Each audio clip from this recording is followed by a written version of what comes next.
بھائی کچھ وجوہات بھی تو ہے، حافظہ کیوں خراب ہوتا ہے؟ امام اعظم نے شاگردوں کو کہا تھا کہ کچا پھل نہیں کھاؤ، صاف موجود ہے، زرنوجی نے آداب المتعلم میں لکھا ہے کہ حضرت نے سیب کھانے سے منع کیا ہے۔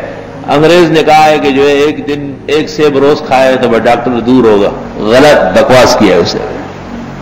جن قوموں کے ہاں سیبوں کی فصل ہے وہ روزانہ جھگڑے کرتے ہیں، ہر وقت ان کا دماغ آؤٹ ہوتا ہے، اور خاص کر جب کچا ہو تو بہت خطرناک۔ یہ دسترخوان پر سلاد ایسا کھاتے ہیں جیسے بکری چرتی ہے۔ سلاد کھانے کا یہ اصول تھوڑا ہے، سلاد بس آپ نے 2-3 پانکے لے لیے اور کھانا شروع کر دیا۔ کچی سبزیاں کھانا پیٹ نہیں خراب ہوگا، یہ نیچے آ گیا ہضم نہیں ہوگا، اوپر سے کھانا پکا ہوا ہے وہ ہضم ہو جائے گا، وہ زور لگائے گا یہ راستہ دے گا نہیں۔ یہ وہ گیڑ میں خراب ہے، گیڑ میں خراب ہے، تا گیڑ گور گنورا خراب ہے، تنور پانے وہ خراب چیلی کو نہیں سری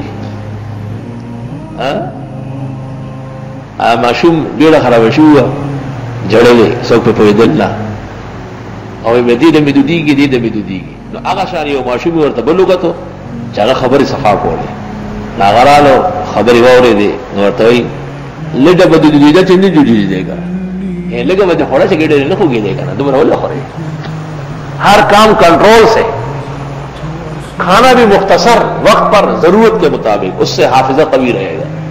مولانا روم نے کہا کہ اگر آپ نے کھانا تھوڑا کھایا تو وہ غذا ہے، دوا ہے، شفا ہے، اور اگر آپ نے کھانا زیادہ کھایا تو کھانے نے آپ کو کھا لیا۔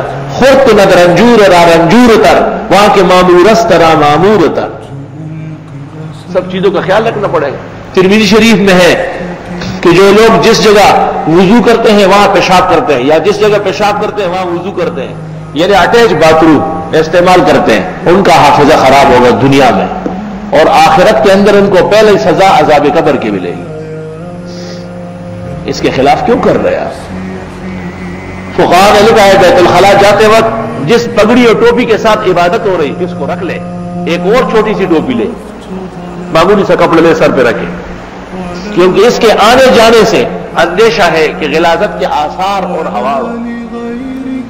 جوتا تک بدل دے، دوسرا چپل پہن لے، نہ ننگے سر جا سکتے ہیں اور نہ ان جوتوں میں جس کو آپ عام استعمال کرتے ہیں، دونوں وسواس کے باعث ہے۔ یہ نہیں فرمایا کہ کرتا شلوار بدل دے، کیوں؟ حرج لازم آئے گا، والحرج مدفوع، حرج کی اجازت نہیں۔ ما جعل علیکم فی الدین من حرج۔